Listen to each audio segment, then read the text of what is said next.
Elimination time దగ్గర పడింది. So voting percentage చూసుకుంటే తనూజ గారు యాజ్ యూజువల్ ఎవరికి అందనంత ఎత్తులో నెంబర్ 1 ప్లేస్ లో ఉన్నారు. సో అది ప్రతి వారం చెప్పుకోవాల్సిన పని లేదు. బట్ యాజ్ యూజువల్ గా నెంబర్ 1 తనూజ గారు, నెంబర్ 2 కళ్యాణ్ గారు. సో అంతకుముందు 2 రోజుల క్రితం డెమన్ పవన్ గారు ఆల్మోస్ట్ దగ్గరకు వచ్చాడంట మన కళ్యాణ్ దగ్గరికి. కానీ నెంబర్ 3లో అలా స్టేబుల్ గా ఉన్నాడు. అంటే గేమ్ చాలా ఇంప్రూవ్ అయింది. ఒక టైంలో డేంజర్ జోన్ లో ఉన్న పవన్ గారు సో ఆల్మోస్ట్ థర్డ్ ప్లేస్ కి వచ్చి నిలబడ్డారు. సో లాస్ట్ ప్లేస్ లో మాత్రం మాధురి గారు, రాము గారు ఉన్నారని చెప్తున్నారు. సో వాళ్ళిద్దరిలో ఒకళ్ళు ఎలిమినేట్ అవ్వచ్చు అని టాక్. సో అండ్ గౌరవ్ గారు కూడా ఉన్నారు. చూడాలి, వాళ్ళకి కాదు ఏవో పవర్స్ ఉన్నాయి.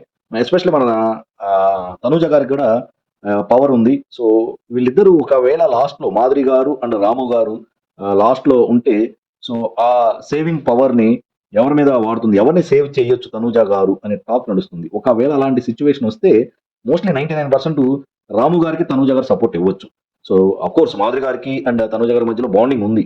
సో నో ఇష్యూ, నో వేరే థాట్ లేదు దానిలో.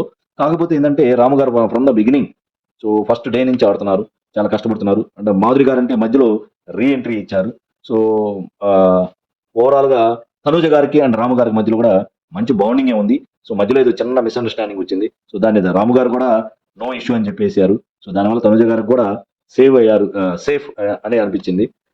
అందుకని ఒకవేళ అలాంటి సిచ్యువేషన్ వస్తే తనూజ గారు రాము గారిని సేవ్ చేయొచ్చు. సో ఓవరాల్ గా చూస్తే మాధురి గారు ఎలిమినేట్ అవుతారా అని డౌట్ వస్తుంది. ఒక లేదు అని అంటే గౌరవ్ గుప్తా గారు ఎలిమినేట్ అవుతారా. సో చూద్దాం ఎవరు అవుతారు. So will wait and see.